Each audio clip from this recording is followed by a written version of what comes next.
देखो अभी तक जो आपने क्लास 10 तक पढ़ा था दैट वाज लीनियर इक्वेशन, है ना।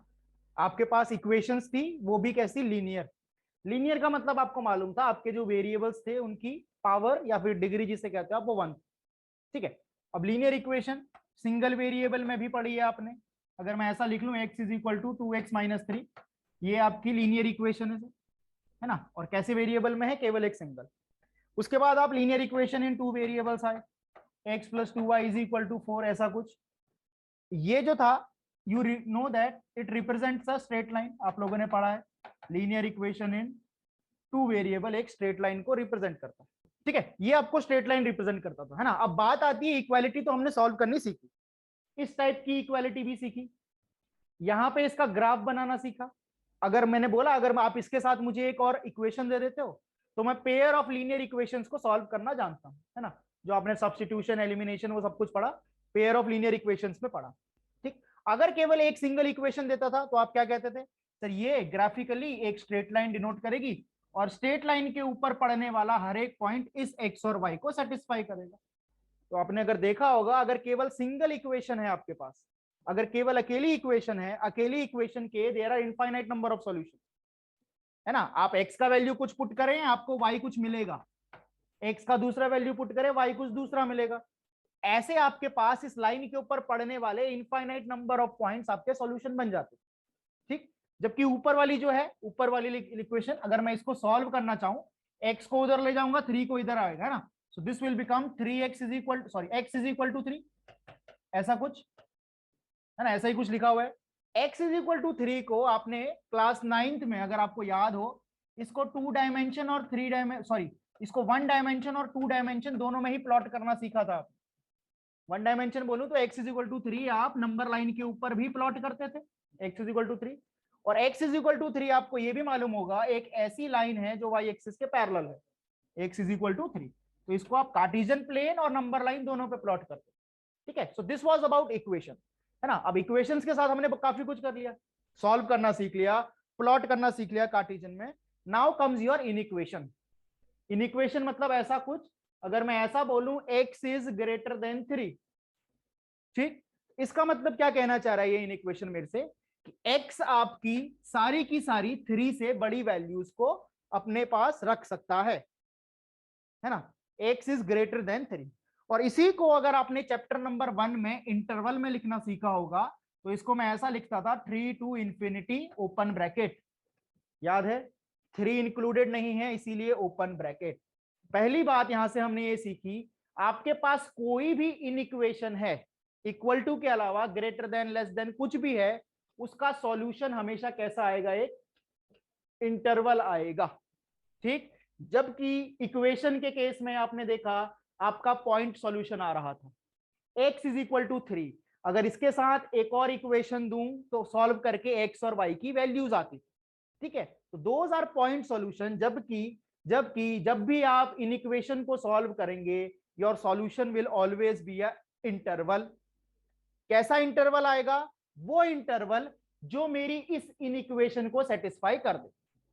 ठीक है। तो अगर मैं बोलूं x की जगह अगर मैं 4 लिखूं, तो क्या ये इन इक्वेशन को सेटिस्फाई कर रहा है, बिल्कुल कर रहा है। तो x इज इक्वल टू 4 भी इसका एक सॉल्यूशन है, x इज इक्वल टू 5 भी इसका एक सॉल्यूशन है। तो 3 से लेके इनफाइनाइट तक जितने भी नंबर हैं वो सारे के सारे इसके सॉल्यूशन। ठीक। इन इक्वेशन जब भी सॉल्व करोगे, your solution will always be a interval, पहली बात। और कैसा इंटरवल, जो मेरी इस इन इक्वेशन को सेटिस्फाई करे। ठीक, पहली बात। ठीक। इनइक्वालिटीज आपके पास 4 तरीके की होती हैं। ठीक है। यहाँ पे डेफिनेशन की तरह लिखा है ना, ये एज इट इज आपकी एनसीईआरटी में लिखा मिलेगा आपको, टू रियल नंबर्स और two algebraic expressions relate by the symbol greater than, less than, greater than equal to, less than equal to. ठीक है। ये दोनों सिंबल एक जैसे हैं, एक को ग्रेटर देन इक्वल टू कर लो। हाँ, आ रहे हैं अभी वहीं पे आ रहे हैं। ठीक।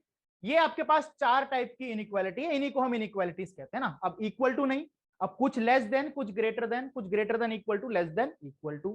ठीक। सपोज फॉर एग्जांपल, अगर मैं ऐसा बोलूं x इज ग्रेटर देन 3, जैसे अभी थोड़ी देर पहले बोला था, इसका मतलब क्या है, x आपका 3 से स्ट्रिक्टली ग्रेटर है। ठीक है। और सारी की सारी रियल वैल्यूज अगर मैं x को दे दूं, तो x 3 हो, 3 से छोड़ के 3.1, 3.2 कुछ भी हो सकता है, 3 नहीं होगा और ना ही उससे छोटा नंबर होगा। वहीं अगर मैं यहाँ पे ऐसा लिखूं x is greater than equal to 3, इसका मतलब सिर्फ इतना है, x इस बार अपनी वैल्यू को 3 मान सकता है कभी कभी, है ना। इस केस में x 3 नहीं हो सकता, इसीलिए इसको जब हमने इंटरवल में लिखा था आपने 3 के साथ ओपन ब्रैकेट लगाया था, और इस केस में आपने 3 के साथ कैसा ब्रैकेट लगाया था, क्लोज ब्रैकेट। इस ओपन और क्लोज से ही आपके इक्वल टू और ऐसे स्ट्रिक्टली ग्रेटर देन में डिफरेंस आया।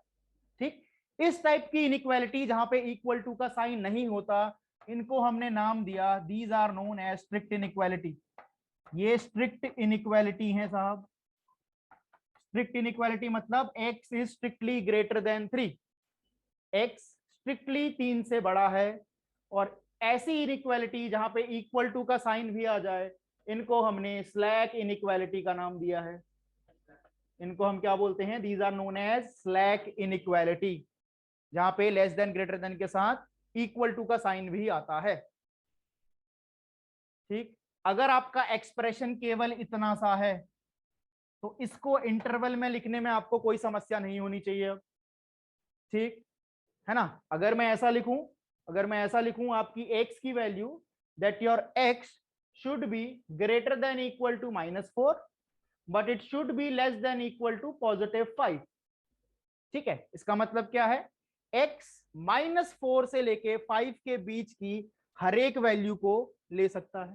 ठीक, इसको अगर इंटरवल में लिखना हो तो कैसे लिखूंगा मैं, that your x belongs to interval -4 से लेके +5, दोनों के साथ क्लोज ब्रैकेट, क्योंकि दोनों वैल्यूज इस बार इंक्लूडेड है। ठीक है, तो ये आपकी इनइक्वालिटी है। अब बात आती है कि सर इस इनइक्वालिटीज को सॉल्व कैसे किया जाए, है ना, क्योंकि मेन काम तो हमें सॉल्व करना है। ठीक, तो जब आपने छोटी क्लासों में आपको छोटे मोटे एलजेब्रा सिखाया था तो आपसे कुछ ऐसे सवाल कराए होंगे उन्होंने, है ना, ऐसा। तो आपसे क्या कहते थे यहां से कि एक्स का वैल्यू फाइंड करो, बैठ जल्दी बैठ। आपसे क्या कहते थे, एक्स का वैल्यू फाइंड करो, तो आप क्या कहते थे, सीधी सी बात, हाँ सर ये x और 2x जुड़ के कितना बनेंगे, 3x। 3x के बाद ये 2x इधर जाएगा तो कितना बनेगा, -2x इज इक्वल टू 4। इन दोनों में से माइनस हुआ तो कितना बचा यहाँ पे, केवल x इज इक्वल टू 4। ठीक है, तो आपने ये सीखा, तो आपने एक नियम सीखा था कि इक्वल टू के लेफ्ट हैंड से राइट हैंड की तरफ कोई नंबर जाएगा या कोई एक्सप्रेशन जाएगा तो अपना साइन चेंज करेगा। माइनस है तो इधर आके प्लस होगा, प्लस है तो उधर जाके माइनस होगा। इधर कोई चीज अगर मल्टीप्लाई हो रही है इक्वल टू के उस तरफ जाने के बाद उसे क्या होना पड़ेगा, डिवाइड। अगर कोई चीज यहां डिवाइड हो रही है तो जिसे आप क्रॉस मल्टीप्लीकेशन कहते हैं, तो हम क्या कहते हैं, इक्वल टू के इधर कोई चीज डिवाइड हो रही थी तो उधर जाके क्या होगी, मल्टीप्लाई, है ना। तो ये क्या थे, ये अपने आप में कुछ रूल थे जिनके बेसिस पे आपने इक्वेशंस को सॉल्व किया। अब वैसे ही कुछ नियम आपके इन इक्वेशंस में भी हैं जिन्हें आपको फॉलो करना पड़ेगा जब आप इन इक्वेशंस को सॉल्व कर रहे होंगे। क्लियर हुई बात। ठीक, तो उन्हीं कुछ रूल्स के ऊपर आपका पूरा एक चैप्टर है, ठीक, जहां पे आपको इन इक्वेशंस को सॉल्व करना है ना। और सॉल्यूशन इस बार पॉइंट सॉल्यूशन ना आके कैसा सॉल्यूशन आएगा, it will be a interval. Inequation का सॉल्यूशन हमेशा इंटरवल में आता है। ठीक है, तो any solution of an inequality in one variable is the value of the variable which makes this statement true. ये इक्वेशन के केस में भी यही सॉल्यूशन था, इन इक्वेशन के केस में भी सॉल्यूशन वही है, आपकी वेरिएबल की वो वैल्यूज जो आपकी इन इक्वेशन को सही साबित कर दे। ठीक है, तो अगर मैं ऐसा बोलूं कि x + 4 should be greater then 5, है ना, ऐसा कुछ बोलूं, तो यहां से x की वो सारी वैल्यूज जो इस इन इक्वेशन को सही बता दे वो x का सॉल्यूशन है। ठीक है, तो यहां से आप क्या कहेंगे, that x should be greater then 1। आप 1 से कोई भी बड़ी वैल्यू यहां पुट कर दें, ये आंसर अपने आप 5 से बड़ा हो जाएगा। ठीक है, तो ये इसका सॉल्यूशन हो गया। और इसके सॉल्यूशन को इंटरवल में लिखने जाऊंगा तो कैसा लिखूंगा, open 1 to infinity, this will be the solution of this inequation. ठीक है, अब इतना आसान नहीं है, धीरे धीरे जैसे करोगे, इन इक्वेशंस के अपने कुछ नियम कानून है जिनको आपको फॉलो करना पड़ेगा इन इक्वेशन सॉल्व करते हुए। ठीक है,